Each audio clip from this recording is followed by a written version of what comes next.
জনাব জুবাইর বাবু, আপনাকে দিয়ে আলাপটা শুরু করতে চাই। জি। আমরা আসলে একটা চমৎকার দৃশ্য দেখলাম এই অর্থে যে আমরা সাধারণত ঈদ, পূজা, পার্বণ বিভিন্ন উপলক্ষ ছাড়া এরকম রাজনৈতিক দলগুলো একসাথে বসে খোলা একটা বাগানের মতো জায়গায় সেখানে খাচ্ছেন, গল্প করছেন, ঘুরে ঘুরে প্রধানমন্ত্রী প্রত্যেকের কুশল বিনিময় করছেন, একটা স্বাভাবিক সৌজন্যতা।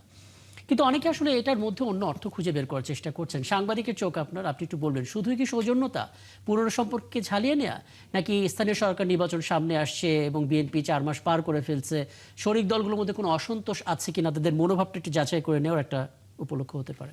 জি, ধন্যবাদ আপনাকে। আপনার মাধ্যমে ৭১-এর সকল দর্শকদেরকে ধন্যবাদ জানাচ্ছি। আপনি যেটি বলছেন যে অনেকগুলো কথা বলেছেন যে এটার রিজনটা কী হতে পারে, আমি কিন্তু ওই দিকে যাচ্ছি না। আমি যে কথাটি বলতে চাচ্ছি সেটি হচ্ছে যে নির্বাচনের আগেই যে কমিটমেন্টটি বর্তমানে প্রধানমন্ত্রী যিনি দিয়েছেন, এই কমিটমেন্টের কিন্তু এটি একটা অংশ। আচ্ছা, আপনি যদি দেখেন নির্বাচন আগে কিন্তু, এবং শুধু নির্বাচন আগে নয়, যখন আন্দোলন চলছিল তিনিও কিন্তু এই কথাটি বারবার বলেছেন যে আন্দোলনের যারা শরিক, হ্যাঁ, তাদেরকে নিয়ে তিনি কাজ করতে চান। এবং সেই ধারাবাহিকতার অংশ তিনি নিরঙ্কুশ জয় পেয়েছেন, তিনি সরকার গঠন করেছেন, তিনি প্রধানমন্ত্রী হয়েছেন।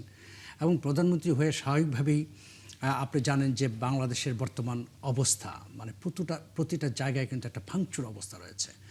লুটপাট করে একটা মানে সাংঘাতিক রকম ভাঙচুর একটা দেশ পেয়েছেন উনি।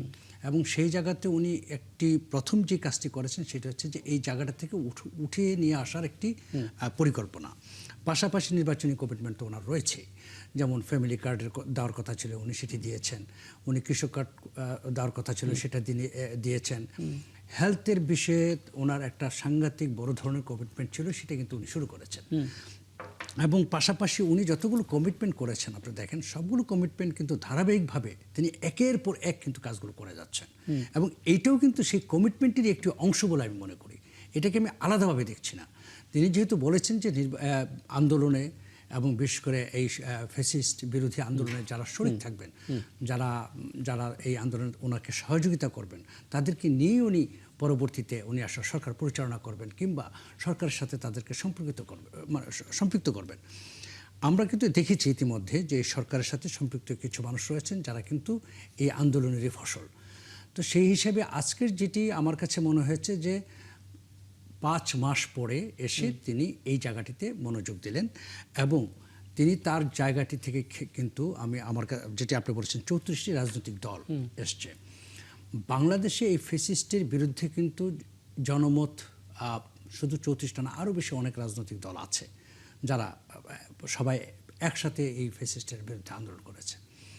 তো সুতরাং এই জায়গাটি থেকে যদি আপনি দেখেন যে সবারই কিন্তু একটা দায়িত্ব রয়েছে বর্তমান সরকারের প্রতি, একটা দায় আছে সবার। কারণ এই সরকার কিন্তু আমি মনে করি না, অবভিয়াসলি সকল জনগণের ভোটের মাধ্যমে নির্বাচিত সরকার, কিন্তু পাশাপাশি সকল জনগণেরও কিন্তু একটা দায় রয়েছে এই সরকারকে সাহায্য করা, সহযোগিতা করা।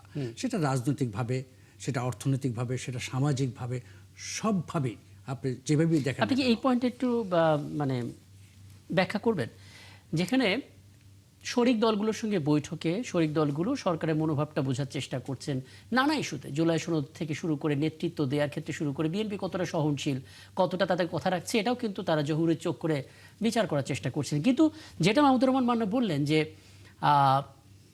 সরকারের অংশ হতে চাইছেন কেউ কেউ, ক্ষমতার একটা অংশ হতে চাইছেন কেউ কেউ, বিষয়গুলো কি মনে হয় এগুলো জনগণের কাছে এক ধরনের বার্তা তো পৌঁছাবে যে জনগণের নেতা জনগণের সাথে কাজ করছেন, কিন্তু সেখানে গিয়ে আসলে আমরা সরকারের একটা অংশ হতে চাইছি, কি বলবেন আসলে? না দেখুন, আমি যদি জনগণের জন্য কাজ করতে চাই, আমি বলছি জনগণের জন্য যদি কাজ করতে চাই, সেটা সবসময় সরকারের সাথে থাকতে হবে, এটা আমি বিশ্বাস করি না একদম। তো আপনি আপনার অবস্থান থেকেই জনগণকে আপনি সহযোগিতা করতে পারেন, জনগণের জন্য কাজ করতে পারেন এবং সরকারকেও সহযোগিতা করতে পারেন। সরকারের রাষ্ট্রযন্ত্রের ভিতরে ঢুকে আপনাকে সবসময় করতে হবে তা না। তবে আপনি যেটি বলেছেন যে যে সরকারের তো আসলে চাপ না, কারণ সরকার, আপনি যদি একটা জিনিস খেয়াল করে দেখেন, এই জুলাই সনদ নিয়ে যারা এত কথাবার্তা বলে, এই সংস্কারের কথা কিন্তু বিএনপি সবচেয়ে আগে বলেছে।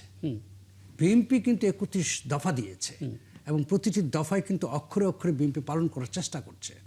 এবং অবভিয়াসলি আপনি 17 বছরের প্রায় 9,000 600 দিনের দিনের মানে আপনার কি বলে মানে একটা দেশ, পরিত্যক্ত একটা দেশের মতো অবস্থান। এই দেশটাকে তো আপনি মানে 5 মাসে 6 মাসে তো আপনি এটাকে ঠিক করতে পারবেন না। তো আপনাকে একটা সময় দিতে হবে।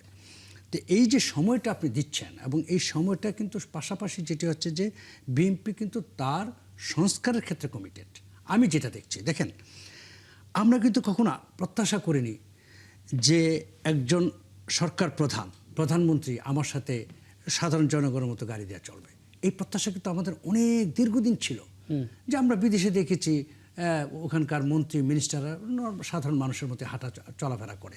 উনি কিন্তু ডে 1 থেকে সেটা দেখিয়ে দিয়েছেন। উনি কিন্তু সরকারের বিশাল প্রাসাদ সম বাড়িতে কিন্তু উঠেনি, উনি ওনার নিজের বাড়িতে আছেন। উনি কিন্তু সরকারি বিশাল বড় বহন নিয়ে চলছেন না, উনি ওনার সিম্পল গাড়িটা নিয়ে উনি যাচ্ছেন।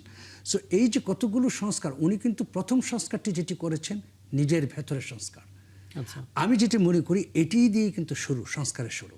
সুতরাং সংস্কার নিয়ে যারা বেশি কথা বলে, আমার কাছে অনেক সময় মাসির দরদ বেশি মানে কথাটা আমার হাতে সংস্কার ইস্যুটা তো আছে। একটা বিষয় একটু আপনার কাছ থেকে আরেকটু স্পষ্ট হই, তারপর আমরা নয় বিরতিতে যাব। সেটা হচ্ছে প্রধানমন্ত্রী স্পষ্ট করে বলেছেন যে 5 আগস্টের পর, 24-এর 5 আগস্টের পর ফ্যাসিবাদ যখন বিদায় নিল তখন গুপ্ত বাহিনী বেরিয়ে এলো। এখন প্রশ্ন হচ্ছে, গুপ্ত বাহিনী যদি সোচ্চার থাকে তাহলে প্রধানমন্ত্রী যেটা বললেন যে একসাথে পথ চলতে হবে, সেটা তো সাংঘর্ষিক হয়ে যায়। গুপ্ত বাহিনী কারো, তারা কি মানে আমরা চিনি কিনা? যদি চিনে থাকি তাহলে সেটার বিরুদ্ধে তো ব্যবস্থা প্রয়োজন আর কি। আমি একটু গুপ্তর ব্যাপার আমি একটু অন্যভাবে ব্যাখ্যা করি। জি, দেখুন, গুপ্তটা কিন্তু আজকে না, বাংলাদেশে এটা যে নতুন একটা কিছু তা কিন্তু না।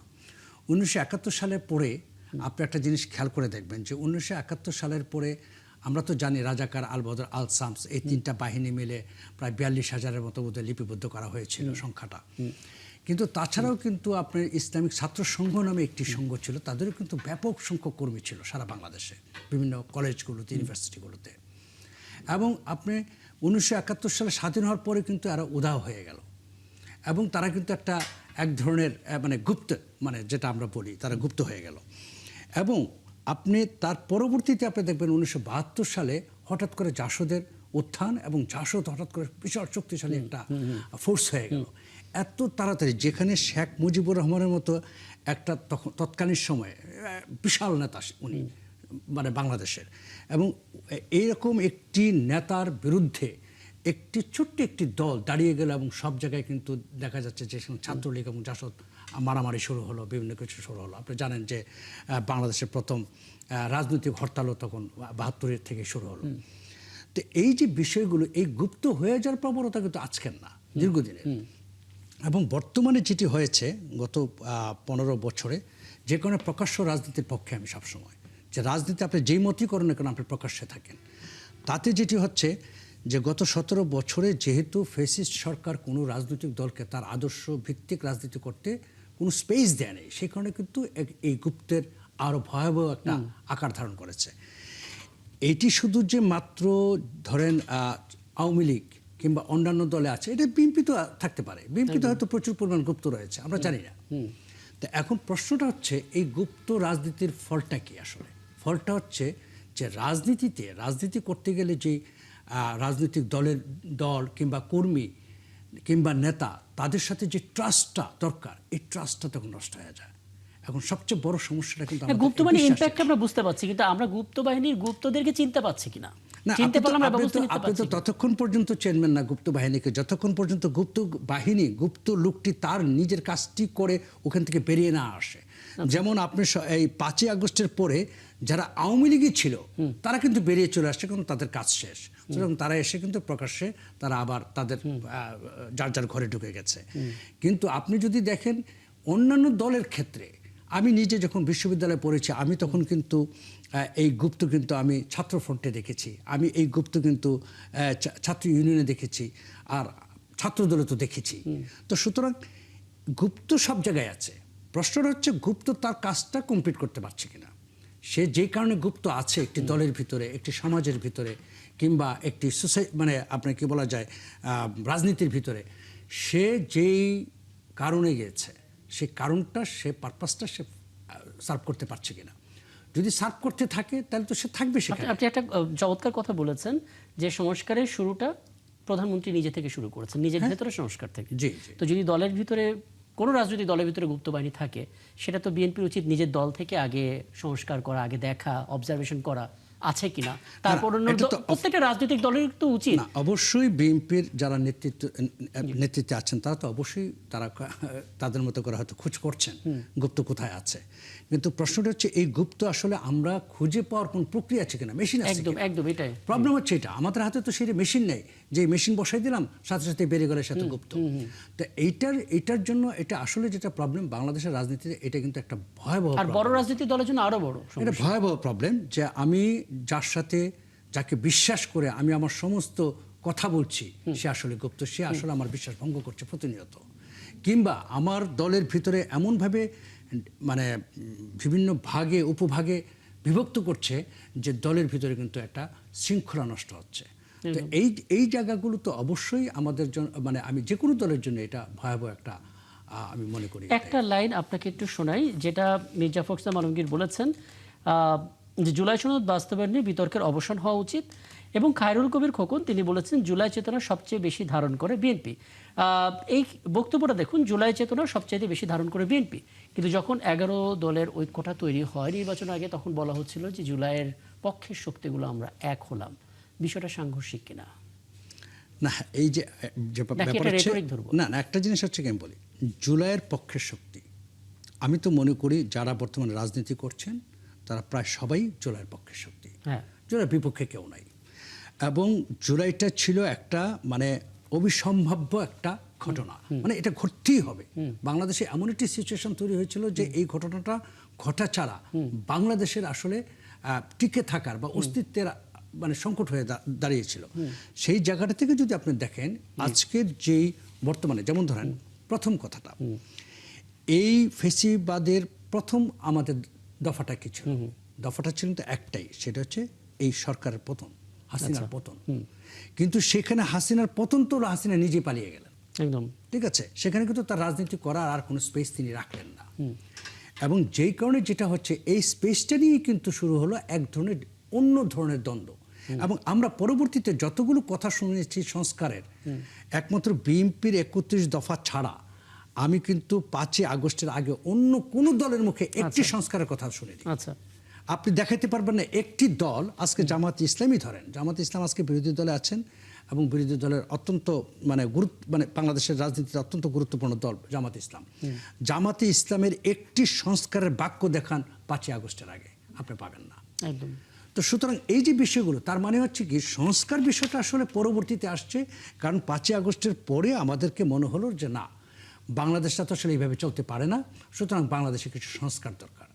তখন যে রাজনৈতিক দলগুলো আছে বাংলাদেশে, আচ্ছা 5 আগস্ট থেকে জামাত ইসলাম সংস্কারের কথা কিভাবে বলবে, যেখানে তারা নিজেই তো পালিয়ে বাঁচছিল না তখন? না পালিয়ে জামাত ইসলামের কথাই যদি বলেন, বিএনপির অবস্থা কি খুব ভালো ছিল? না, সেখানে তো আমরা নেতা কর্মীদের বড় বড় নেতা কর্মীদের আমরা সবচেয়ে বেশি গুম হয়েছে কোন দলের? বিএনপির। বাংলাদেশের সবচেয়ে বেশি খুন হয়েছে কোন দলের? বিএনপি, তাই না? বাংলাদেশে নির্যাতিত হয়েছে কোন দলের? বিএনপি। কার বিরুদ্ধে সবচেয়ে বেশি মামলা হয়েছে? বিএনপি। তাহলে আপনি বিএনপির অবস্থান যদি আপনি তুলনা করেন তাহলে তো সেটা কিছু, মানে এখানে শুধু সদিচ্ছার প্রয়োজন ছিল।